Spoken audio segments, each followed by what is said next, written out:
ಎಲ್ರಿಗೂ ನಮಸ್ಕಾರ, welcome to my channel. ಇವತ್ತಿನ ವ್ಲಾಗಿನ ವಿಶೇಷ ಏನಂದರೆ, ನಿಮ್ಗೆ ಆಲ್ರೆಡಿ ಕ್ಯಾಪ್ಷನಲ್ಲಿ ಗೊತ್ತಾಗಿರುತ್ತೆ. ಇವತ್ತು ಚಿಂಟುಗೆ ಮುಡಿ ತೆಗಿತಾ ಇದ್ದೀವಿ. ಅವ್ನು ನಾಮಕರಣ ಆಗಿದ್ದ ಒಂದು 3 ದಿನಕ್ಕೆ ಮುಡಿ ತೆಗಿತಾ ಇದ್ದೀವಿ.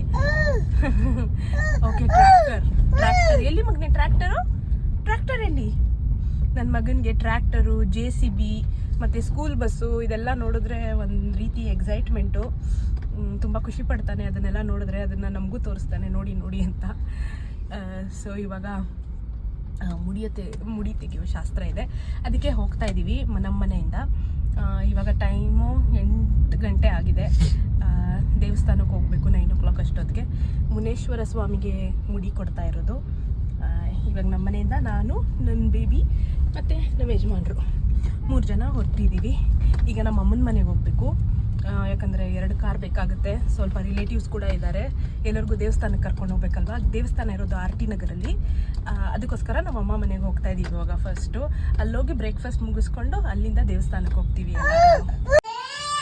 ಇಬ್ಬರು ಮಕ್ಕಳ ನಡುವೆ ನಾವು ಹುಚ್ಚರಾಗ್ತಾ ಇದ್ದೀವಿ. ಒಬ್ಬ ಆ ಕಡೆ ಓಡೋಗ್ತಾನೆ, ಒಬ್ಬ ಈ ಕಡೆ ಓಡೋಗ್ತಾನೆ. ನೋಡಿ, ಬಟ್ಟೆ ಹಾಕ್ಕೊಳ್ಳೋಕ್ಕೂ ಅಳ್ತಾ ಇದ್ದಾನೆ ಚಿಂಟು. ಇವ್ನು ಬಟ್ಟೆ ತಗೊಂಡೋಗಿ ಅವ್ನು ಕೊಡ್ತಾ ಇದ್ದಾನೆ. 2 ಕಾರಲ್ಲಿ ಎಲ್ಲರೂ ದೇವಸ್ಥಾನಕ್ಕೆ ಹೋದ್ವಿ. ಇದಿರೋದು RT ನಗರಲ್ಲಿ ಮುನೇಶ್ವರ ಸ್ವಾಮಿ ಟೆಂಪಲ್ಲು. ಒಂದು ಕಾರಲ್ಲಿ ಭಾವನ ಅವ್ರ ಮನೆಯವ್ರು ಬಂದರು, ಇನ್ನೊಂದು ಕಾರಲ್ಲಿ ನಮ್ಮ ದೊಡ್ಡಮ್ಮ ಚಿಕ್ಕಮ್ಮ ಮತ್ತು ನಾವೆಲ್ಲ ಬಂದ್ಬಿಟ್ಟು ಪೂಜೆ ಸಾಮಾನೆಲ್ಲ ತೆಗೆದಿಡ್ತಾ ಇದ್ದೀವಿ ದೇವಸ್ಥಾನದಲ್ಲಿ. ಯಾಕಂದರೆ ರಾಹುಕಾಲ ಶುರು ಆಗೋ ಅಷ್ಟೊತ್ತಿಗೆ ಪೂಜೆನ ಕಂಪ್ಲೀಟ್ ಮಾಡಬೇಕು ಅಂದ್ಬಿಟ್ಟು ಪೂಜೆನ ಶುರು ಮಾಡಿಕೊಂಡ್ರು. ರಾಹುಕಾಲ ಶುರು ಆಗೋ ಅಷ್ಟೊತ್ತಿಗೆ ಅಟ್ಲೀಸ್ಟ್ ಒಂದು 5 ಕೂದಲಾದರೂ ತೆಗೆದುಬಿಡೋಣ ಅಂದ್ಬಿಟ್ಟು ಪೂಜೆನ ಮಾಡೋಕ್ಕೆ ಎಲ್ಲ ರೆಡಿ ಮಾಡಿಕೊಂಡ್ರು. ಈಗ ನಾವು ತಂದಿದ್ದು ಮೊಸರನ್ನ ಮತ್ತು ಪೊಂಗಲೆಲ್ಲ ತೆಗೆದಿಟ್ಟಿದ್ದೀವಿ. ಅದಕ್ಕೆಲ್ಲ ಪ್ರೋಕ್ಷಣೆ ಮಾಡಿಬಿಟ್ಟು ಮಹಾಮಂಗಳಾರತಿ ಮಾಡಿಬಿಟ್ಟು ನಮಗೆಲ್ಲರಿಗೂ ಪ್ರಸಾದ ಕೊಟ್ಟರು. ಅದಾದಮೇಲೆ ಚಿಂಟುಗೆ ಒಂದು 5 ಕೂದಲು ತೆಗೆದುಬಿಡೋಣ ಅಂತ ಹೇಳಿದ್ರು. ನನ್ನ ಯಜಮಾನರು ಮತ್ತು ಪ್ರಮೋದ್ ಇರಲಿಲ್ಲ. ನಮ್ಮ ಕಡೆ ಒಂದು ಕೋಳಿ ಕೊಯ್ಯುವ ಶಾಸ್ತ್ರ ಇದೆ ಕೂದಲು ತೆಗೆದಾಗ. ಸೊ ಅದಕ್ಕೋಸ್ಕರ ಅವರು ಕೋಳಿ ತೊಗೊಂಬರಕ್ಕೆ ಹೋಗಿದ್ದರು. ಈಗ ಪೂಜೆ ಎಲ್ಲ ಮಾಡಾದ್ಮೇಲೆ ಸ್ವಾಮೀಜಿ ಹೇಳಿದ್ರು ಚಿಂಟುನ ಕರ್ಕೊಂಡೋಗಿ ಆಚೆ ಕಡೆ ಕೂಡಿಸಿ ಅಂತ. ಸೊ ಇವಾಗ ಅವನ್ನ ಕರ್ಕೊಂಡೋಗ್ಬಿಟ್ಟು ಆಚೆ ಕಡೆ ತ್ರಿಶೂಲ ಇದೆ, ಅಲ್ಲಿ ಕೂಡಿಸಿ ಅಂತ ಹೇಳಿದ್ರು. ಅಲ್ಲಿ ಅವನನ್ನು ಕೂಡಿಸಿದ್ವಿ. ಕೂಡಿಸಾದ್ಮೇಲೆ ಅಲ್ಲೊಂದು 5 ಕೂದಲನ್ನ ಅವರೇ ತೆಗೆದ್ರು ಸ್ವಾಮೀಜಿಯವರು. ಸೊ ಅವನು ಕೂತ್ಕೋತಾ ಇರಲಿಲ್ಲ, ಆಮೇಲೆ ಕೂತ್ಕೊಂಡಾದ್ಮೇಲೆ ಅವನ ಕೂದಲಿಗೆಲ್ಲ ಒಂದು ಸ್ವಲ್ಪ ನೀರು ಸವರ್ಬಿಟ್ಟು ಅರಿಶಿನ ಕುಂಕುಮ ಎಲ್ಲ ಇಟ್ಟು ಪೂಜೆ ಮಾಡ್ತಾರೆ. ಅವನಿಗೆ ಪೂಜೆ ಮಾಡಾದಮೇಲೆ ಒಂದು 5 ಕೂದಲನ್ನ ಅವರೇ ತೆಗೆದ್ರು. ಅವ್ರು ತೆಗೆದಾದ ನಂತರ ನಾವು ಮಿಕ್ಕಿದ ಕೂದಲನ್ನೆಲ್ಲ ತೆಗೆಸಿದ್ವಿ. ಚಿಂಟುಗೆ ಸೋದರ ಮಾವ ಇಲ್ಲ, ಸೊ ನನ್ನ ಹಸ್ಬೆಂಡ್ ತೊಡೆ ಮೇಲೆ ಕೂಡಿಸ್ಬಿಟ್ಟು ಚಿಂಟುಗೆ ಕೂದಲು ತೆಗೆಸಿದ್ದು. ಸಂವೇದ್ ನೋ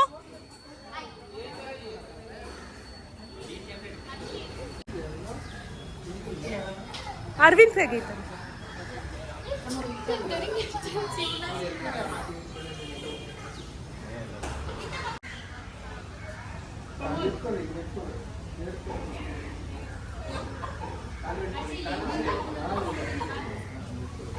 ಇವಳು ನಮ್ಮ ಮಗು ಚಿಕ್ಕಮ್ಮ ಒಂಚೂರು ನೋಡ್ಕೊಳಲ್ಲ ಮಗುನ, ಕೂತ್ಕೊಂಡು ಈ ಜಾಗದಲ್ಲೇ ಕಿರಿಸ್ತಾಳೆ. ಅಲ್ಲಿ ನೋಡಿ, ಅವ್ನು ಡಿಚ್ಚಿ ಕೊಡ್ತಾ ಇದ್ದಾನೆ. ಅದಕ್ಕೆ ನೋಡಿ ಹೆಂಗ್ ಡಿಚ್ಚಿ ಕೊಡ್ತಾನೆ.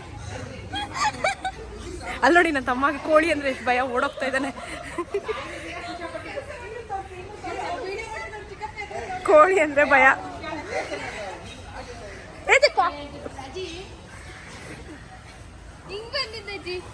ಪ್ರಮೋದ್, ಶಿವಾಜಿ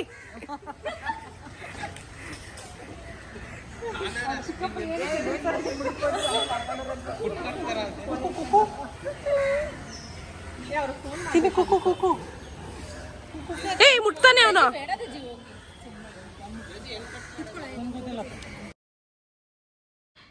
ಈಗ ಚಿಂಟುಗೆ ಫುಲ್ ಕೂದಲು ತೆಗಿಯೋಕ್ಕೆ ಕೂಡಿಸ್ತಾ ಇದ್ದೀವಿ. ಶಿವಾಜಿ ತೊಡೆ ಮೇಲೆ ಒಂದು ಟವಲ್ ಹಾಕ್ಕೊಂಡು ಕೂತ್ಕೊಂಡು ಸ್ವಲ್ಪ ಅವನಿಗೆ ತಲೆ ಒದ್ದೆ ಮಾಡಿದಾಗ ಕುಯ್ ಅಂದ, ಏನೋ ನೀರು ಹಾಕ್ಬಿಟ್ರಲ್ಲ ನನ್ನ ತಲೆ ಮೇಲೆ ಅಂತ.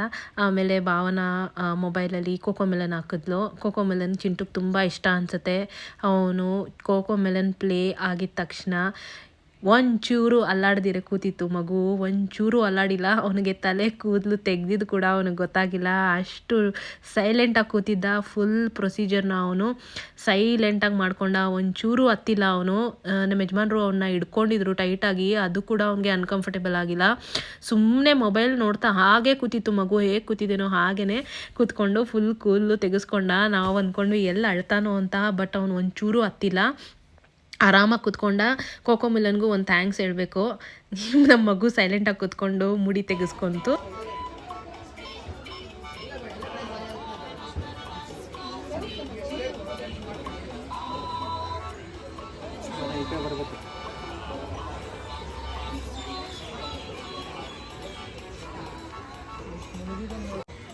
ಅಯ್ಯೋ ನಮ್ಮ ಮಗ ಕಟಿಂಗ್ ಮಾಡಿಸ್ಕೊಳಕ್ಕೆ ಎಷ್ಟು ಅರ್ಥ ಗೊತ್ತಾ, ಅದೇ ಸೇವರು ಸುಮ್ಮನೆ ಕೂತ್ಕೊಂಡ, ಅದು ಆಗ್ತದ ಮೇಲೆ ಏನಾದರೂ ಮಾಡ್ಕೊಡ್ರೆ ತುಂಬ ದಾಳ್ಜಿ ಕೆಲಸ ಆರಾಮಾಯ್ತು.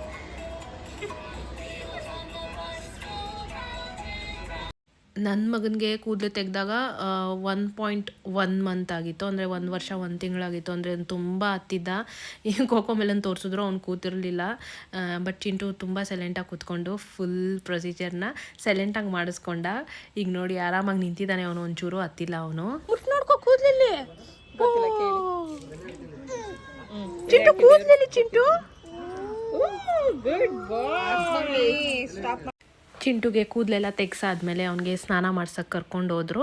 ಸ್ನಾನ ಮಾಡಿಸಿ ಕರ್ಕೊಂಡು ಬಂದಾದಮೇಲೆ ಅವನಿಗೊಂದು ಹೊಸ ಬಟ್ಟೆ ಎಲ್ಲ ಹಾಕಿ, ಅದಾದಮೇಲೆ ಮತ್ತೆ ಇನ್ನೊಂದು ಸತಿ ಮಹಾಮಂಗಳಾರತಿ ಮಾಡಿದ್ರು. ಮಹಾಮಂಗಳಾರತಿ ಮಾಡಿಬಿಟ್ಟು ಮತ್ತೆ ಎಲ್ಲರಿಗೂ ಪ್ರಸಾದ ಎಲ್ಲ ಕೊಟ್ಟಾದಮೇಲೆ ನಾವು ಅಲ್ಲಿಂದ ಮನೆಗೆ ಹೊರಟ್ವಿ. ಇವಾಗ ಮಹಾಮಂಗಳಾರತಿ ಮಾಡ್ತಿದ್ದಾರೆ.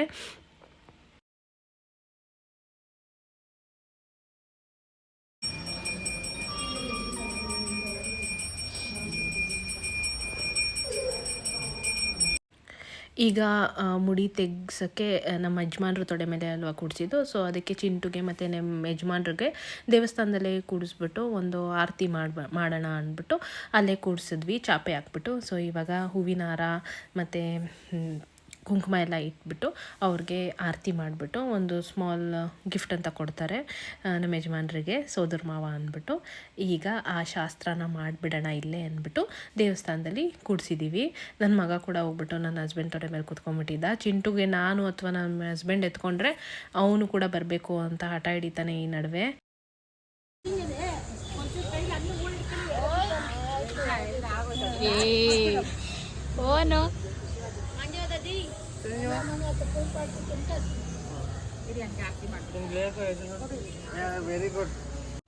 ನಾನು ಚಿಂಟುಗೆ ಬಟ್ಟೆ ತೊಗೊಳಕ್ಕಾಗಿರಲಿಲ್ಲ, ಬ್ಯುಸಿ ಇದ್ದೆ ಅಲ್ವಾ. ಸೊ ಅದಕ್ಕೋಸ್ಕರ ಬಟ್ಟೆ ತೊಗೊಳೋದಕ್ಕಾಗಿರಲಿಲ್ಲ. ಅದಕ್ಕೆ ನಾನು ಅವನಿಗೆ ಕವರಲ್ಲಿ ಸ್ವಲ್ಪ ಅಮೌಂಟ್ ಹಾಕ್ಬಿಟ್ಟು ಕೊಟ್ಟೆ. ಭಾವನಾಗೆ ಹೇಳಿದೆ ಅವ್ನಿಗೇನಾದರೂ ಬಟ್ಟೆ ನಂಗೆ ತೊಗೊಳಕ್ಕಾಗಿಲ್ಲ ಅಂದ್ಬಿಟ್ಟು ನಾನು ಕೂಡ ಸ್ಮಾಲ್ ಗಿಫ್ಟ್ ಅವನಿಗೆ ಕೊಟ್ಟೆ.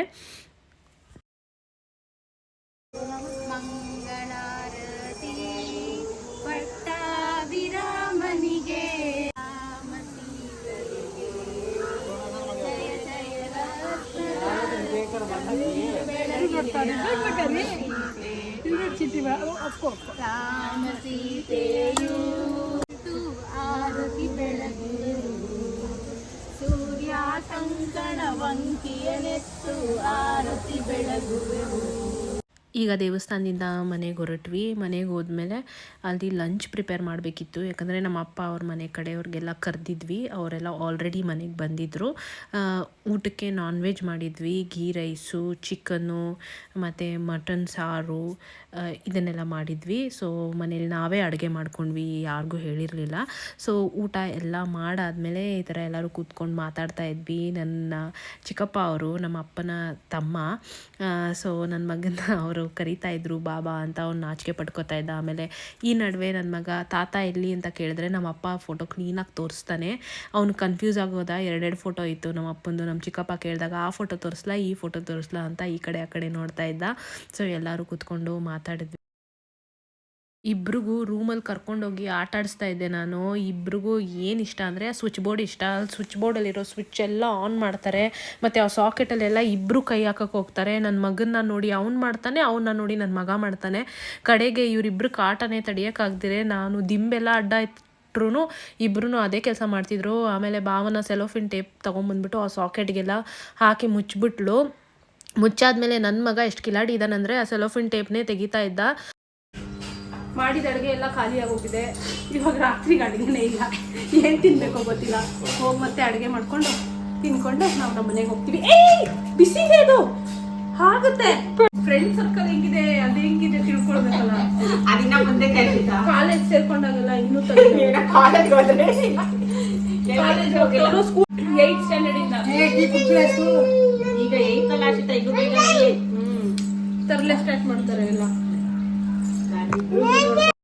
ನಮ್ಮಮ್ಮ ಮನೆ ಹತ್ರ ಯಾರೋ ಪಟಾಕಿ ಹೊಡಿತಾ ಇದ್ರು ಕೆಳಗೆ, ಅಂದರೆ ಸುಸುರ್ಬತ್ತಿ ಪೂಲ್ಜಾಡಿ ಎಲ್ಲ ಹೊಡಿತಾ ಇದ್ರು. ನನ್ನ ಮಗ ನಿಂತ್ಕೊಂಡು ನೋಡ್ತಾ ಇದ್ದ ಅಲ್ಲಿ ಬಾಲ್ಕನಿಲಿ. ಇವನಿಗೂ ಇಷ್ಟ ಏನೋ ಅಂದ್ಬಿಟ್ಟು ನಾನು ಹಳೆ ಪಟಾಕಿ ಇತ್ತು ನಮ್ಮಮ್ಮ ಮನೇಲಿ, ಅದನ್ನು ತರಿಸ್ದೆ ಮೇಲಿಂದ. 2 ಸುಸುರ್ಬತ್ತಿ ಇತ್ತು, ಹೋದ ವರ್ಷದಂತೆ, ಹೋದ ವರ್ಷದ್ದೋ 2 ವರ್ಷದ್ದೋ ಹಳೇದಂತ ಹೇಳ್ದ ನನ್ನ ತಮ್ಮ. ಅದನ್ನು ತರಿಸ್ಬಿಟ್ಟು ಈಗ ಓಡಿಸ್ತಾ ಇದ್ದೀವಿ.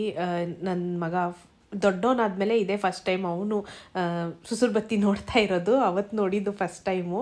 ಅದಕ್ಕಿಂತ ಮುಂಚೆನೂ ಒಡಿಸಿದ್ದೆ ಚಿಕ್ಕವನಿದ್ದಾಗ, ಬಟ್ ಅವ್ನು ಮರ್ತೋಗಿರ್ತಾನೆ. ಚಿಂಟಿನೂ ನೋಡ್ತಾ ಇದ್ದ, ಅವನಿಗೂ ಎತ್ಕೊಂಬಂದ್ಬಿಟ್ಟು ಇಬ್ರಿಗೂ ಸುಸುರ್ಬತ್ತಿ ಇಡಿಸಿದ್ವಿ ಕೈಯಲ್ಲಿ. 2 ಇದ್ದಿದ್ದು. ಬೇಗ ಆರೋಗುತ್ತೆ ಬಾ ಬಾ ಬಾ ಅಂತ ಭಾವನ ಕರೆದ್ವಿ. ಅವಳು ಒಳಗಡೆ ಇದ್ಲು, ಏನೋ ಕೆಲಸ ಮಾಡ್ತಿದ್ಲು, ಮತ್ತು ಓಡಿ ಬಂದ್ಲು. ನಾವು ಅಮ್ಮ ಮನೇಲಿ ಊಟ ಎಲ್ಲ ಮುಗಿಸ್ಕೊಂಡು ಇವಾಗ ನಾವು ಹೋಗ್ತಾ ಇರೋದು ನಮ್ಮ ಮನೆಗೆ. ಇವಾಗ ರಾತ್ರಿ ಟೈಮು 9:45 ಆಗಿದೆ. ಇವಾಗ ನಮ್ಮ ಮನೆಗೆ ಹೊರಟಿದ್ದೀವಿ. ಮನೆಗೆ ಹೊರಡ್ತಾ ಇದ್ವಿ, ಇನ್ನೇನು ಎಲ್ಲರೂ ಏರ್ಪೋರ್ಟ್ಗೆ ಲಾಂಗ್ ಡ್ರೈವ್ ಹೋಗೋಣ ಅಂತ ಹೇಳ್ತಾ ಇದ್ದಾರೆ. ಸೊ ನಾವು ಪ್ಲ್ಯಾನ್ ಚೇಂಜ್ ಮಾಡಿಬಿಟ್ಟು ಅವ್ರ ಜೊತೆ ಏರ್ಪೋರ್ಟಿಗೆ ಲಾಂಗ್ ಡ್ರೈವ್ ಹೋಗ್ಬಿಟ್ಟು ಆ ಕಡೆಯಿಂದ ನಮ್ಮ ಮನೆಗೆ ನಾವು ಹೋಗ್ತೀವಿ. ಮತ್ತು ನಮ್ಮ ಆಂಟಿಯವ್ರ ಮನೆಗೆ ನಮ್ಮ ದೊಡ್ಡಮ್ಮ ಮತ್ತು ನಮ್ಮ ಇನ್ನೊಂದು ಆಂಟಿ ಅವರೆಲ್ಲ ಹೋಗಿ ಸ್ಟೇ ಆಗ್ತಾರೆ. ಸೊ ಇವಾಗ ಆ ಕಾರಿಂದ ಈ ಕಾರ್ಗೆ ಯಾರು ಬರ್ತಾರೋ ಗೊತ್ತಿಲ್ಲ, ಅವ್ರಿಗೋಸ್ಕರ ವೆಯ್ಟ್ ಮಾಡ್ತಾ ಇದ್ದೀನಿ. ಅವ್ರು ಬಂದ ತಕ್ಷಣವೇ ಇಲ್ಲಿಂದ ಏರ್ಪೋರ್ಟ್ಗೆ ಹೊರಡ್ತೀವಿ. ಏರ್ಪೋರ್ಟ್ಗೆ ಹೋಗ್ತಾ ಇರೋದು ಯಾಕಂದರೆ ಇವಾಗ ಈ ನಡುವೆ ನನ್ನ ಮಗನಿಗೆ ಏರೋಪ್ಲೇನ್ಸ್ ಮೇಲೆ ಹುಚ್ಚು ಜಾಸ್ತಿ ಆಗಿದೆ. ನಮ್ಮ ಮನೆ ಮೇಲೆ ಏರೋಪ್ಲೇನ್ಸ್ ಹೋದಾಗೆಲ್ಲ ಹೂ ಅಂತ ಫುಲ್ ಎಕ್ಸೈಟ್ಮೆಂಟಲ್ಲಿ ಕಿರ್ಚ್ತಾ ಇರ್ತಾನೆ. ಸೊ ಅದಕ್ಕೋಸ್ಕರ ತೋರ್ಸೋಣ ಅಂತ. ಆಲ್ರೆಡಿ ಅವನು 2 ಸತಿ ಹೋಗಿದ್ದಾನೆ ಏರೋಪ್ಲೇನಲ್ಲಿ. ಬಟ್ ನಾವು ಏರ್ಪೋರ್ಟಿಗೆ ಬಂದಿರೋದು ಯಾಕೆ ಅಂದರೆ ನಮ್ಮ ಆಂಟಿ ನೋಡ್ಬೇಕಂದ್ರು, ಅದಕ್ಕೋಸ್ಕರ ನಾವು ಅವ್ರ ಜೊತೆ ಲಾಂಗ್ ಡ್ರೈವ್ ಆಗುತ್ತೆ ಅಂದ್ಬಿಟ್ಟು ಬಂದ್ವಿ. ಈಗ ಇಲ್ಲಿ ನಿಂತ್ಕೊಂಡಿದ್ದೀವಿ. ಇಲ್ಲಿಂದ ಮತ್ತೆ ಮನೆಗೆ ಹೊರಡೋದು.